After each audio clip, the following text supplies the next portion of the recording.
G'day, this is my Grohe SL Rapid Flush internal wall system, and my problem is that it no longer flushes when I push either button.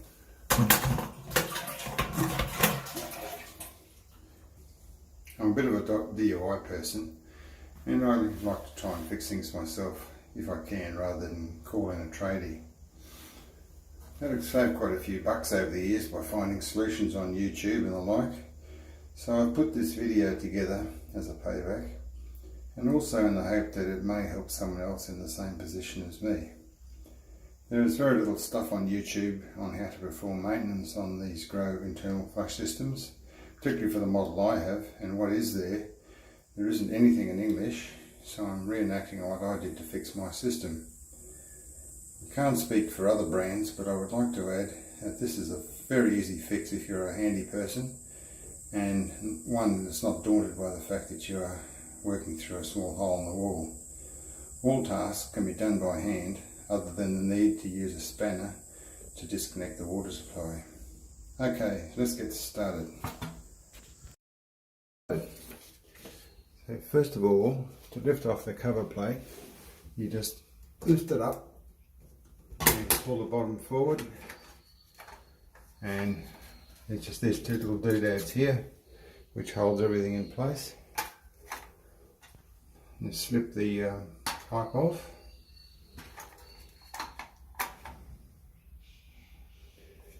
This all works on, this system works on air. Inside here there's a, well, you can't quite see, but there's a bellows inside here, and that creates a puff of air which goes down the pipe and goes to the discharge valve and pushes up and hence flushes your toilet. So in my case, with the fact that it's not flushing, the problem is going to be either in the bellows or down there somewhere. So first of all, we need to turn the water off, and that can be done by, in my case, this little tap up here, which I have to rotate 90 degrees.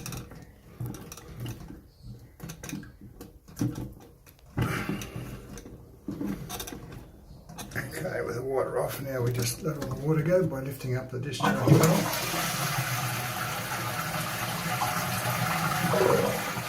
Okay, the next step is to disconnect the water.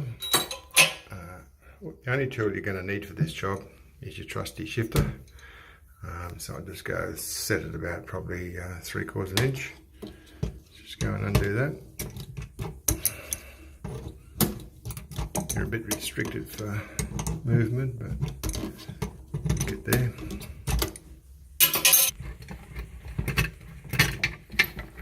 Just tuck that up out of the way. Okay, with that out of the way, now we want to remove the float valve. It's quite easily done. This little tab there, just a little tab there, just gonna lift that up and pull the unit forward.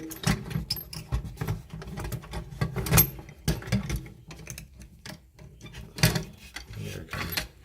Just be careful with this float valve. It's only made of polystyrene, so just be careful not to damage it. Okay, the next step is to remove the discharge unit. Just give it a slight turn, probably about 1/4 of a turn to the left, anti-clockwise. And then the second part, it just pulls up and comes out. So there's the two components. There's your discharge unit. It just connects in there like that.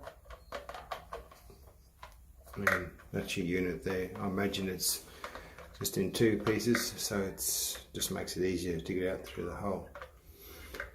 Okay, my problem turned out to be this hose. It lost its elasticity over time, and it's all gone hard, and it just popped off. So that was all that was wrong with mine.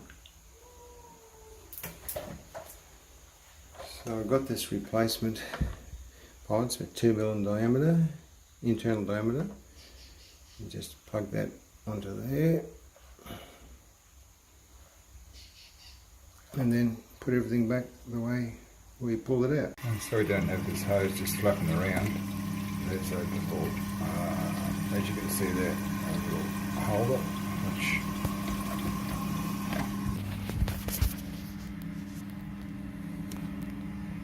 it's a bit hard to show with a camera when fist down the hole, so the hose just fits into that little clip, I suppose you'd call it. Okay, and before we put the cover plate back on, we might just check that everything is working. Reconnect the pipe onto the push button below.